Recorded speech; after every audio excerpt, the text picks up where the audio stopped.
le fil d'aiguille n'est pas bien enfilé.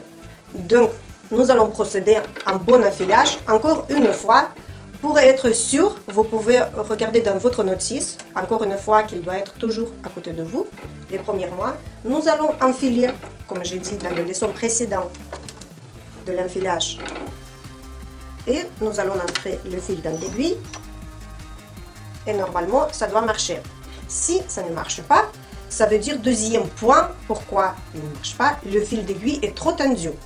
À ce moment-là, il faut regarder le sélecteur de tension de fil supérieur. Et nous allons baisser la tension en tournant la manette. Si le problème persiste, troisième point, pourquoi il ne marche pas, l'aiguille est tordue ou émoussée.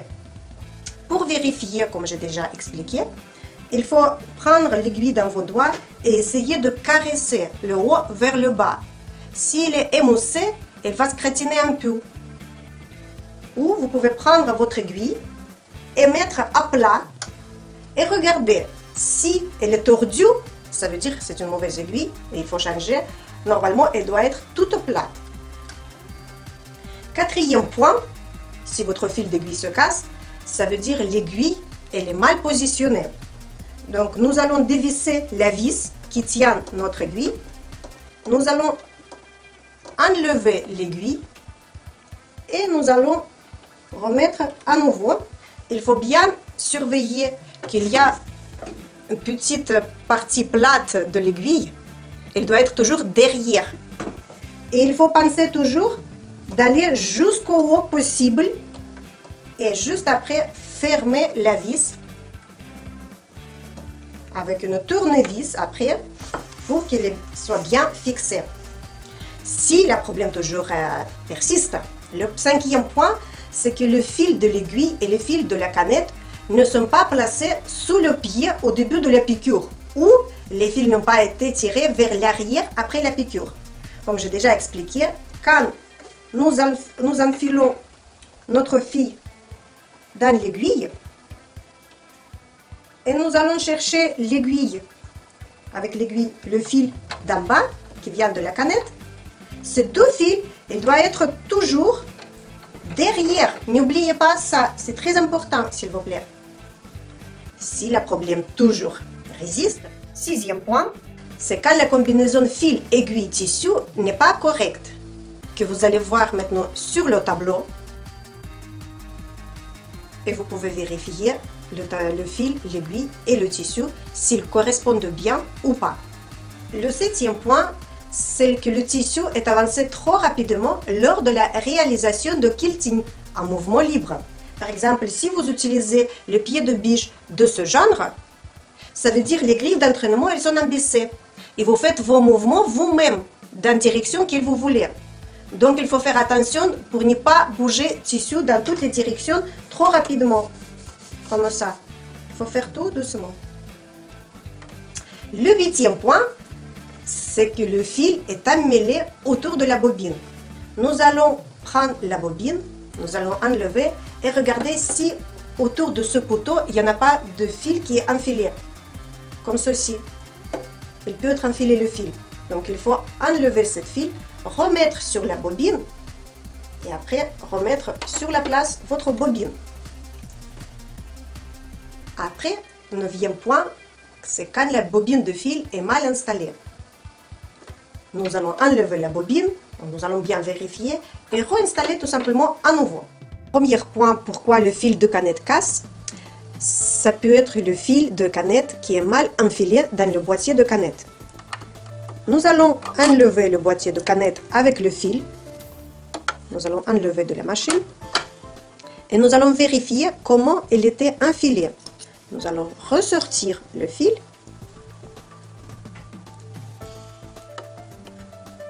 Nous allons prendre le boîtier. Nous allons insérer la canette dans le boîtier. Nous allons suivre le petit chemin qui est là, comme j'expliquais dans les leçons qui étaient avant. On attend jusqu'à petite claque et quand le fil est là, ça veut dire qu'il est bien enfilé. Deuxième point, parce qu'il y a une accumulation de peluche dans la porte-canette. Nous allons sortir la canette et nous allons voir à l'intérieur s'il n'y a pas d'accumulation de peluche à l'intérieur. Nous allons prendre une petite brosse et nous allons nettoyer de tous les côtés. Voilà. Et nous allons remettre à nouveau notre canette et nous allons enfiler. Troisième point, pourquoi le fil de la canette casse? Parce que peut-être la canette elle-même, elle est endommagée et elle ne peut pas tourner. Il faut vérifier si les deux bords ils sont toujours bien parallèles quand vous tournez et il n'est pas endommagé. Le quatrième point, parce que le fil de la canette est trop tendu. Pour résoudre ce petit souci, il faut prendre un petit tournevis et vous voyez ici une petite vis qu'il faut desserrer un tout petit peu, 1 mm, pas plus. Mais ce problème, il est très rare. En général, quand vous achetez votre machine, vous pouvez coudre 10 ans avec et le petit vis, il ne va jamais tourner. Donc c'est un problème qui est rare, mais j'ai voulu vous en parler. Et deuxième problème, c'est qu'à l'intérieur du boîtier de canette, aussi il y a quelque chose qui est endommagé. Donc il faudra acheter une nouvelle boîtier de canette. Premier point, l'aiguille est mal positionnée. Nous allons desserrer la vis pour pouvoir enlever l'aiguille. Et regardez toujours bien que la partie plate de l'aiguille, elle doit être toujours derrière. Et nous allons remettre notre aiguille.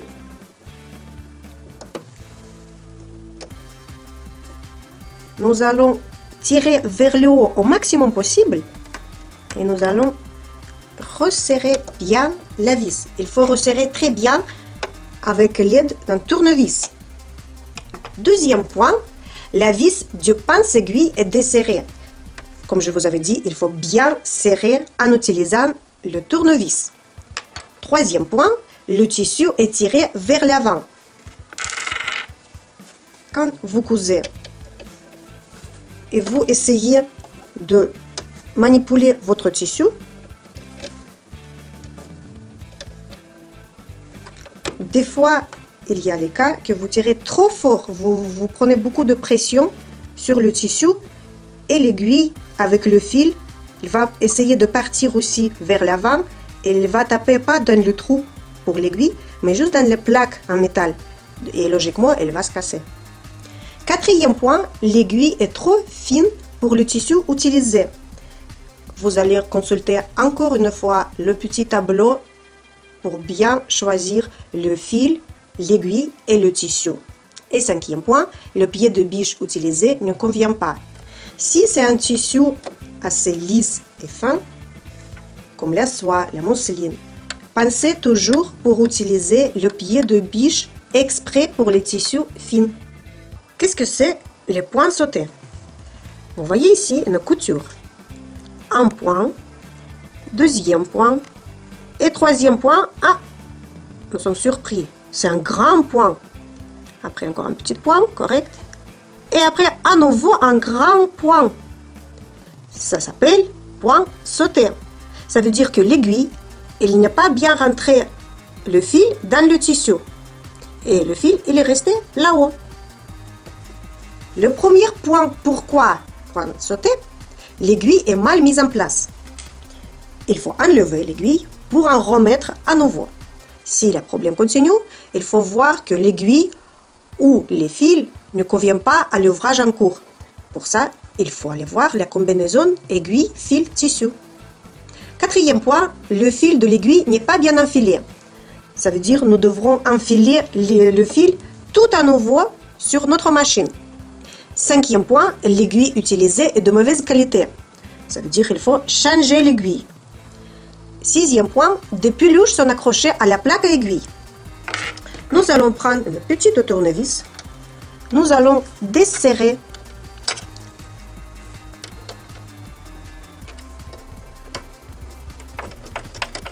les vis. Et deuxième vis. Il s'enlève assez facilement. Nous allons enlever la plaque en métal. Nous allons enlever le pied de biche.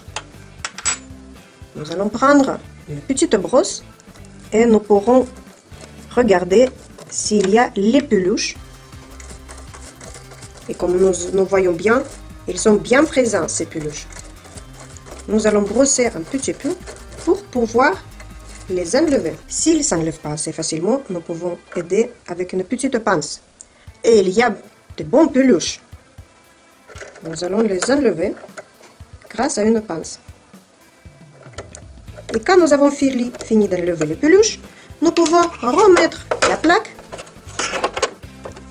resserrer les vis, mettre notre pied de biche sur la place et le problème normalement doit être résolu.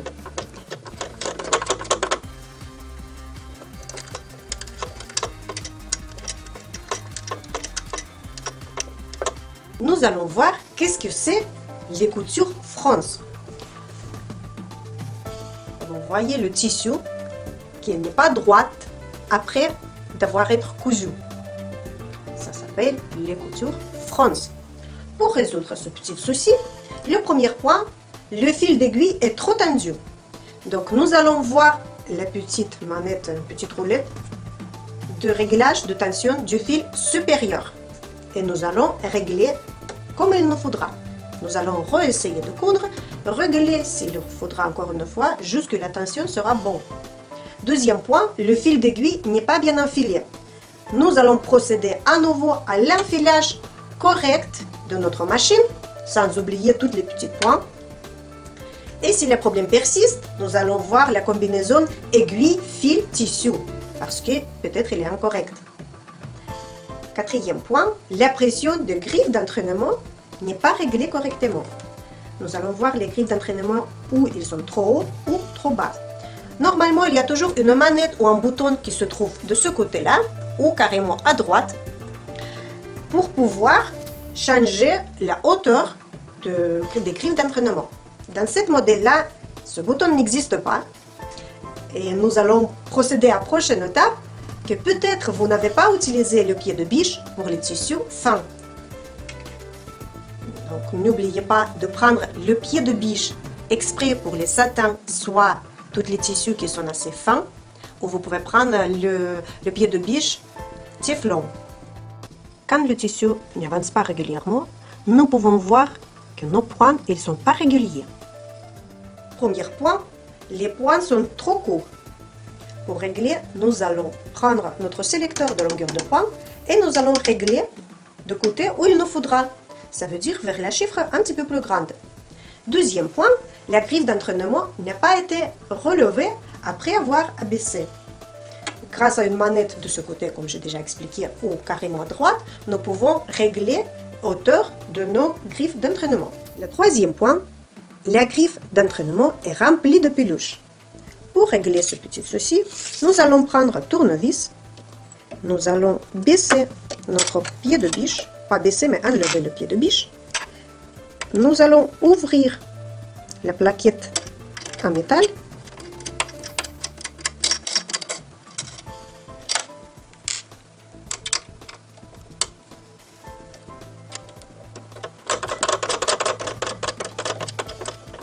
elle s'enlève assez facilement en montant et nous allons prendre la petite brosse, nous allons nettoyer les griffes d'entraînement. Si ça ne nettoie pas trop bien, nous allons prendre une pince. Grâce à une pince, nous allons enlever les peluches. Les peluches sont bien présents sur nos griffes d'entraînement. Après d'avoir tout enlevé, tout bien nettoyé, brossé, nous allons refermer les griffes d'entraînement. Nous allons revisser les petites vis. Et normalement, le problème, il doit être réglé. Comme vous pouvez voir sur le tissu, il y a les petites boucles sur le côté extérieur et les petites boucles à côté l'intérieur. Pour régler ce petit souci, nous allons regarder que peut-être le fil d'aiguille n'est pas assez tendu. Donc nous allons regarder la petite manette de tension du fil extérieur en tournant et en essayant de coudre après pour regarder la tension du fil. Et deuxième point, l'aiguille est trop grosse ou trop fine pour le tissu. Ça veut dire nous allons regarder la combinaison aiguille, fil, tissu parce qu'il est incorrect.